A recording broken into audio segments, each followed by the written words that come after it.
Hello, hello! Welcome back to Brenda's Books. This season I will be narrating for you the future war love story, Sara's War, which you can also buy a printed copy and a digital copy at Barnes & Noble and on Amazon. Today we are on Chapter 21, Truth or Dare. Here we go. I look up, surprised to see the floating dock beside me again. Oh, wow, we're here already. Yes, we are, Jack says, standing up. Take my hand. I grasp his outstretched hand in mine and pull against it as I stand up in the rocking boat. Is it all right with you if I lift you onto the dock? He asks. It will be difficult to get out of the boat in a dress. Then I promise I won't infringe upon your independence again for the rest of the night. I laugh and nod in consent. With a familiar sweep, I'm standing on the wooden planks. Jack takes one large leap from the floating vessel, leaving it bobbing and swaying in the water. Do we have to leave already? I ask. I really miss the smell and sound of the ocean. I'd like to soak it in a little longer. Oh no, we don't have to leave yet, Jack assures me, as he kneels down to secure the boat's rope to the dock. I'm just tired of rowing. And I'd like to be closer to you. He stands up to face me with a luminous smile spread across his perfect features. I smile back, blushing yet again. Jack chuckles softly, taking my hand. Do you want to go for a walk on the beach? He asks. I would love to. Let me take off my shoes, though. It's difficult to walk in the sand with these things. I lift a foot up and unlatch a buckle. You might want to take yours off, too, I say, eyeing Jack's patent leather loafers. They might get ruined. There is no way you are seeing my feet, Jack declines. I'll chance the ruined shoes. I laugh at that, tossing one shoe onto the shore. Are you cold at all? Jack wonders. Are you kidding? I grew up in Omaha, Nebraska, where it snows half the year. This air is warm compared to that, I say, thumping my other shoe into the sand. Oh, that's right, says Jack. You knew that? Maybe, Jack says, a tad mischievous. I put a hand on my hip. Did you peek at my file, Jack? I ask playfully. Only boring facts are in files. But yes, I might have done that, he says with a slight grin. I shake my head slowly and click my tongue with mock scolding. My, oh my, Colonel. Jack shrugs. You're intriguing. What can I say? He interlocks his fingers with mine, starting with one hand, then the other. Me? You're the mystery man, I tell him. You and your mysterious phone calls from England. Oh, that. I was trying to ask you to be my date for the ball. You were? Really? Jack nods as he lets go of one of my hands and leads me along the sandy shore with the other. I'm not sure what to say, so I rub my free hand on top of his. Jack's hands are rough but comforting. The sand is cold and mealy under my bare feet. He slows his steps to match mine. I put my face into the cool breeze, which is remarkably softer on the beach than it is on the water. So, were you able to dance through medical school? Jack wonders. I laugh once. No, that would have been impossible. Although I did dance on the university team all 4 years of my undergrad. What was your degree in? Human anatomy. Ah, says Jack, as if some mystery had just come together for him. Then I went to medical school in Chicago, where I studied ophthalmology, and stopped dancing. Was that hard for you, to stop dancing? I did miss it, I admit, but that's not what I wanted to do with my life. I wanted to be a doctor. Well, you're a doctor here, remember? I smile up at him. Thanks, Jack. That means a lot to me, truly. Jack smiles back at me. You proved yourself worthy. Granger is the one who first thought to give you the title, actually. General Granger? I ask with surprise. That's the one, says Jack. He's a good man. I nod. He's probably right. All of a sudden, an abnormally large wave comes crashing over the shore and rushes up past our ankles, soaking them. I feel the sand beneath my feet sink and slide under my toes as the current pulls back out to the ocean. I love that feeling, I announce, looking at my feet as the water trickles over them. Then I glance at Jack's feet. Your shoes are ruined, I cry. Jack grins and drops his hand from mine, only to put his arm around me. Better than the alternative, he says. I laugh and shake my head as I put my arm around him as well. It's a little awkward walking this way, but it sure feels nice. Let's play truth or dare, Jack suggests cheerfully. What? I ask in disbelief. A smirk spreads across his face as he peers down at me. Okay, how about just truth? He asks, his eyes dancing. Why? I ask with suspicion. What are you trying to get out of me now? The smirk turns into a grin. You don't have to tell me anything you don't want to. I'm just extremely curious about a couple of things. Okay, lay it on. But I can't promise you'll get anything, I warn. Jack nods once, a smile playing around his lips. Why did you turn down the 5 guys? I half sigh and half laugh. Not this again, I complain. It's okay to just admit they were all ugly, Jack teases. I promise I won't think less of you. I laugh out loud. Why do you want to know so badly? Jack shrugs. I'm just curious. I sigh. I was engaged at the time. Oh, says Jack, obviously surprised by my answer. Well, that makes sense. Why didn't you just say that before? I shrug. I don't want to explain why. If I bring Ryan up, Jack will ask me more questions about him, and those questions will lead to things I don't even allow myself to think about, let alone talk about. Jack must sense my apprehension because he pulls me closer to him. What was his name? He asks softly. Ryan, I whisper. How long were you married? He asks. I take a deep breath, reminding myself that I can handle these questions. 5 years. We got married just after I started graduate school. Jack caresses my arm now. How long ago did you lose him? He asks gently. I inhale another breath. About a year, I answer, right after I was drafted into the army. I cringe mentally, hoping he doesn't continue much further in this direction. I open my mouth to tell him that I don't wish to talk about it anymore, but I stop at his puzzled look. What is it? Was Ryan already in the army at the time? No, I say, returning his confused gaze. Jack turns his head forward, then back to me again, his brow furrowed. I've never heard of a woman getting drafted before her husband. Well, he wouldn't have passed the physical exam. He was blind in one eye, I explain. Jack raises his eyebrows. Really? He looks out to the sea as if he's remembering something. Then he looks back at me. What did he do for a living? He was a lawyer. Jack looks shocked for one fleeting moment. Wow, he mutters under his breath. I stop in my tracks to face him, causing our arms to fall to our sides. What is it? I ask again. Oh, nothing. I'm just surprised, that's all. I scrutinize his expression. He looks completely serious, but I can sense he's not telling me something. And by that, you mean you don't want to discuss whatever this reminded you of.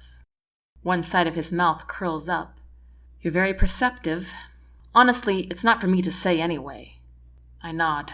I understand. Jack rubs his fingertips up and down my arms. He hesitates before speaking again. Is that why you chose to be an eye doctor? He asks carefully. No, actually. Ryan didn't lose his eyesight until... The war, Jack says in a low voice. He puts his arm around me and we start walking again. Yes, I whisper back.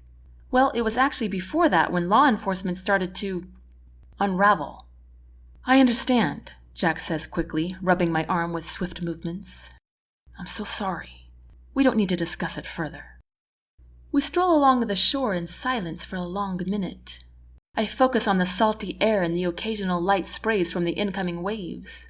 It helps subdue the piercing pain creeping up inside my chest. What on earth am I doing confiding in Jack like this? It's dangerous. With all the blackmailing in this world, it's hard to trust anyone. Besides my parents on occasion, I don't think I've confided in anyone since Ryan. But it feels good to do it with Jack. Such a release.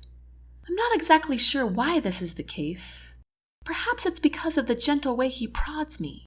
Or maybe it's simply because he's genuinely interested in what I have to say. I know there's no possible way I will ever reveal to him a particular event, an event I hardly acknowledge to myself. But maybe I can trust him with other things. I have to confess, I'm beginning to have very dangerous feelings for Jack. Well, we've talked enough about me tonight. Tell me about you, I say, breaking the silence. My life isn't interesting like yours is. I've been in the army all my life. That's it, Jack says flatly. Oh, you're right, I declare as I come to a halt and turn to face him. All you have done is save lives and countries and people's freedom. There's nothing to that, I say with sarcasm. Jack is solemn in his response. It comes at quite a cost, though, he says, gazing into my eyes again. What do you mean by that? Please don't ask me, he implores. Behind Jack's composed expression, his golden brown eyes look very, very troubled. Jack certainly has secrets of his own. Then he smiles a small smile. You're getting cold, he says. Let's head back. Chapter 22. Almost Perfect. The night is clear, still, and perfect. It's so silent I can hear the crickets chirping and singing in the distance. A bright, full stream of moonlight shines down on Jack and me as we step once again onto the patio outside the ballroom. No one else appears to be anywhere near, but I feel safe nonetheless. The tall, brawny trees circling around us give me a sense of comfort. Their thick shadows span across the patio and jut up alongside the building, adding to their massive presence. Jack turns to face me, taking both his hands in mine. Tell me something, Sara, he says. When we were dancing the waltz tonight, you seemed awfully flustered. How bad was I? Be honest. You mean you're dancing? I ask. Jack nods, looking like he wished he could take the question back. You were great, I assure him. Why were you so distracted? He wonders. Oh, as if he doesn't know. You're joking, right? Jack shakes his head, looking confused. What are you up to now, Jack Haskins? I eye him with suspicion. Jack's expression is now a mixture of perplexed amusement. Is this when I'm supposed to guess what you're thinking? He asks, his eyes glowing. I smile wide. To my knowledge, I don't play that trick. Jack smirks, giving me a disbelieving look. For a long moment, we both just stare at each other, amused and mystified, trying to figure out what game the other is playing. Jack raises his eyebrows. Well, are you going to tell me? Why were you so distracted? I let out a nervous chuckle, shaking my head. I can't believe this man is fishing for a compliment. It was you, bonehead. You were distracting me. Jack jolts his head back, furrowing his brow. Me? How? To my utter embarrassment, all I can do is giggle. You know, this is really unfair. What is? Jack persists. He has a large smile on his face, looking both pleased and puzzled at my giddiness. Sara, tell me what is going on in that head of yours. I am so confused right now, he says. In an attempt to choke back my nervousness, I purse my lips and clasp my hands together. Okay, pretend you're a woman for a minute, I say. Jack raises his eyebrows in dismay. What? No, I will never do that. I laugh out loud. Just do it! And pretend that you're my height, I say, holding a flat hand at the top of my head. Jack shakes his head in bewilderment. And let's say you're dancing with a man, I continue, who has a chest and shoulders that are unbelievably vast and strong and solid and luscious. Would you be distracted? Jack throws his head back and roars with laughter, more openly than I have ever heard him before. I feel so giddy and discomfited I can't help but join him. This is so not fair, I complain through my giggles. It's not my fault you are such a large man. Jack lets out another fresh laugh and gazes at me while he continues to shake with enjoyment. Knowing my face is surely as red as a ripe tomato, I turn away from him to walk to a nearby stone bench. I don't remember the last time I felt so embarrassed. Hey, wait a minute, Jack calls, quickly grabbing my hand. He spins me around and pulls me into his chest, wrapping both arms around me. He chuckles a minute longer, ignoring my struggles to get away. Stop, I'm sorry, Jack says, forcing himself to be serious. I'm sorry. Finally, I give in and wrap my arms around him too, hiding my face in his chest. Although his fit of laughter is subdued now, I can still sense his elation. "I'm extremely flattered," he says, stroking my hair. I roll my eyes, but he doesn't see. "Yeah, right. I'm sure you hear it all the time." "No, not like that," he counters, unable to keep the amusement out of his voice. "And certainly not from someone like you. Whatever that means," I mutter. "Sara," Jack laughs once, "if only you knew how I was thinking about you all night. The moment I saw you, I was stunned. And everyone else was too. You are just tantalizing. I don't know what to say. I just hope what he's telling me is true." Jack starts to caress my back, slowly moving his fingers up and down. "I mean it, Sara. You are so beautiful." With my head on his chest, I can hear his heart racing just as fast as mine. His breathing is a little shallow, and I'm afraid to breathe all together. "Ah, and to see you dance," he continues. "I thought I would have a heart attack just looking at you." I swallow hard, forcing myself to exhale. And now, here you are, with me. It's unbelievable. He strokes my hair some more, and kisses me on the top of my head. My heart lurches at the touch of his lips, and remains steady at the accelerated pace. Jack places both hands on either side of my face, slowly coaxing me to look at him. I gaze into his golden brown eyes. They look as if they could be on fire. I hold my breath. My heart pounds wildly in my chest. "If you don't want me to do this tonight, you better say so now," Jack whispers. I can't speak. I can't breathe. I can't even think to answer him. All I can do is stare into his smoldering eyes. Then slowly, and as soft as ever, Jack presses his lips against mine. I wrap my arms around his neck, and he kisses me again. His lips are soft and gentle and hungry all at once. I move my mouth with his, and I can feel him smile. Then, like a crackling whip, a piercing ring splinters the air. We both jump in place. The two of us just stand there for a moment, unable to move, but the ringing continues. Suddenly, Jack's mouth hardens. He swallows hard. "I'm so sorry," he murmurs. He reaches with both hands down to his belt and unlatches a small phone. "I ordered everyone to not even think about contacting me tonight." I'm finally able to exhale as we each take a step back. Jack reads the message on his phone's small green screen. "Well," he declares, looking back up at me, "I suppose I can't order the general of the army around, can I?" I raise my eyebrows, still trying to get my breathing back to normal. Jack continues reading the message, and although I'm not touching him, I can sense his body stiffen. He meets my gaze again. His eyes have changed drastically from the moment before. They look disappointed, angry, afraid. "I'm sorry, Sara, but I have to go." And that concludes Chapter 22. I hope you enjoyed it. And don't worry, Jack is not going to be gone for a year or something crazy like that. You will see him very soon, in your mind's eye. When I first wrote Sara's War, the first draft of it, I didn't have Jack and Sara actually kiss until the very end of the book. Why in the world I would do that, I have no idea. But just for you, I added some extra love here in the middle. And it's not just going to be now and at the end of the book either. You'll get more of it scattered around. So don't you fret. And it's going to stay clean too, so no worries there.